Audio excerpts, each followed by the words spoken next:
नमस्कार किसान भाइयों, मैं पवन कुमार गोयल ग्रामीण विकास संस्थान कोटा के जैविक कृषि अनुसंधान केंद्र पर आज हम खड़े हैं केंद्र की आदान इकाई पर।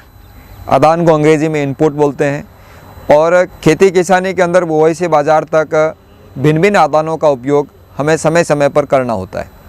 जहाँ पर हमने जैविक खेती के अंदर जब बुआई के समय की बात की तो उसके अंदर भिन्न भिन्न कल्चरों की बात की थी। कल्चरों का योगदान जिस तरह दवाइयों का होता है उसी के अनुरूप कल्चरों का भी होता है। वो किस तरह कि जैविक खेती के अंदर हम जीवों की बात करते हैं। शुरुआती दौर के अंदर जब ज़मीन के अंदर जीवाणुओं की स्थिति कमज़ोर होती है तो हमें आर्टिफिशियल अर्थात कृत्रिम तरीके से जीवाणुओं का निवेश वहाँ पर करना होता है। इससे पूरे सिस्टम को हम जैव उर्वरक या जैव खाद भी हम लोग कहते हैं। अब इनको डालने के लिए कई तरह के नुस्खे भी हैं। कुछ चीज़ें बाज़ार में भी मिलती है जिसको हम बायो फर्टिलाइज़र के रूप में खेतों के अंदर इंजेक्ट करते हैं। आज हम बात करते हैं कि कौन कौन से ऐसे जैव आदान हैं जो खेती के अंदर महत्वपूर्ण है। जैसे मैंने बात करी बुआई के समय की, तो बुआई के समय में हम सबसे पहला प्रयास भूमि उपचार का करते हैं।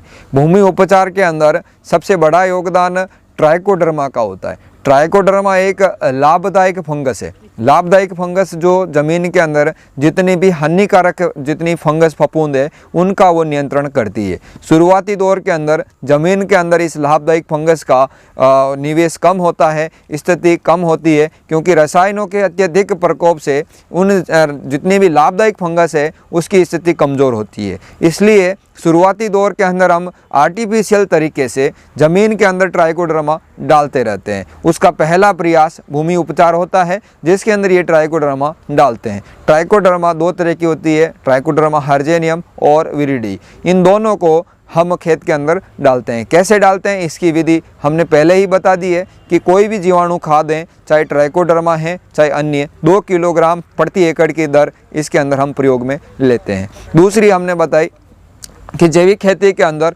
जंतु नाम जीव नाम कृषि के अलावा जीव जीवसीय भोजनम का विषय भी लागू होता है। एक जीव दूसरे जीव का भोजन होता है। इसका अर्थ ये है कि हमारे खेतों के अंदर भिन्न भिन्न तरह के कीट भी लगेंगे, रोग भी होंगे, उनके भी शत्रु है। अर्थात जितने भी हानिकारक जीव हमारे खेतों में नुकसान पहुंचाने वाले होते हैं उनके शत्रु हमारी प्रकृति में मौजूद होते हैं। लेकिन शुरुआती दौर में उनकी स्थिति कम होती है तो हमें उनको आर्टिफिशियल तरीके से मल्टीप्लिकेट करके उनको बढ़ावा देना होता है। अब बात करें भूमि उपचार के अंदर अन्य जीवों की, फंगस, बैक्टीरिया, वायरस, इन सब की, वो कैसे?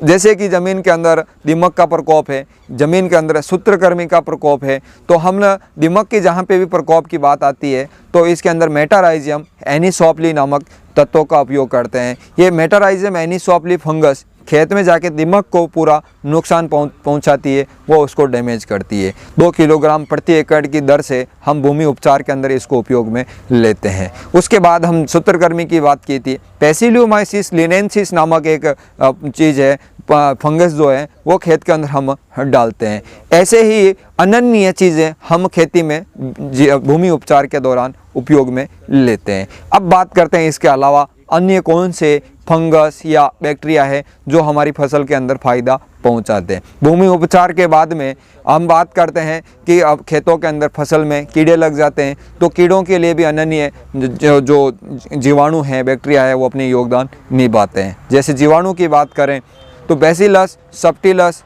बैसिलस थुरेंजेसिस, ये दोनों जीवाणु बेहतरीन रूप से अपनी भूमिका निभाते हैं। बैसिलस थुरेंजेसिस लटों के नियंत्रण में काम करता है। बैसिलस सब्टिलस फंगस नियंत्रण में भी काम करता है, रोग प्रतिरोधक क्षमता भी बढ़ाता है। वैसे ही जिस तरह ट्राइकोडर्मा के बारे में मैंने बताया वैसे ही स्यूडोमोनास का भी योगदान रहता है। जिस तरह ट्राइकोडर्मा और बैसिलस के अलावा जिस तरह मैंने बैक्टीरिया के रूप में इसको बताया अपने बीटी को, बैसिलस थुरेंजेसिस को, वैसे ही बवेरिया बवेसियाना भी अपने आप में एक बहुत महत्वपूर्ण भूमिका निभाता है। तो आज हम आप सबको लाइव दिखा रहे हैं कि कौन कौन से कल्चर किस तरह होते हैं। इसके अलावा आज हम बात करते हैं कि क्या हम इन बाजार आधारित कल्चरों पर ही निर्भर रहेंगे या कुछ खेत में भी नया कर सकते हैं? नहीं, हम खेत पर भी आसानी से कुछ नया कर सकते हैं, खेत पर भी कल्चर बना सकते हैं। वो कल्चर है आज हमारे सामने जीवामृत।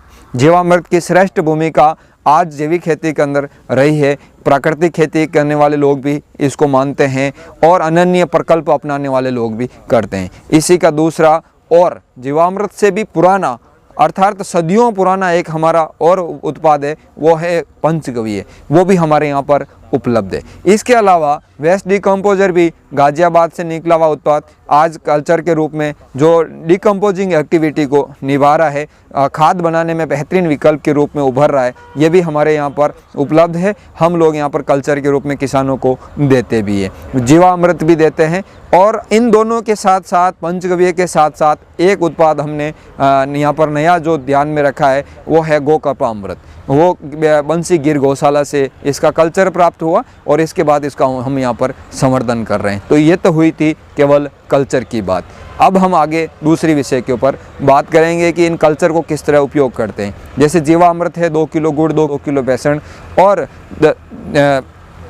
उसके अंदर 10 किलो गाय का गोबर और 10 लीटर गाय का गौमूत्र। गोबर ताज़ा होना चाहिए, गौमूत्र पुराना होना चाहिए। इस तरह ये आपको जीवन तो आपको प्रैक्टिकल करके हम यहाँ पर दिखा रहे हैं। ये सब चीज़ें मैंने बताई, गुड़, गोबर, गौमूत्र, बेसन और मिट्टी, इन सब को डालकर एक घोल बनाना होता है। 48 घंटे बाद खेत में प्रयोग करते हैं। मिट्टी के जितने भी जीवाणु हैं, जैसे दूध के अंदर दही डालने के बाद दूध दही में परिवर्तित हो जाता है, ठीक वैसे ही गोबर, गौमूत्र और गुड़, बेसन का जो घोल बनता है उसमें मिट्टी डालने के बाद मिट्टी के जीवाणु वृद्धि करके खेत के अंदर इसको बढ़ावा देते हैं। तो इसके अंदर हमें किसी तरह के बाजार उत्पाद लाने की आवश्यकता नहीं पड़ती। ठीक वैसे ही पंचगव्य का भी सिस्टम है, वैसे गोकपामृत का है, वैसे वेस्ट डिकम्पोजर का है। इन सब का उपयोग हम लोग कर सकते हैं।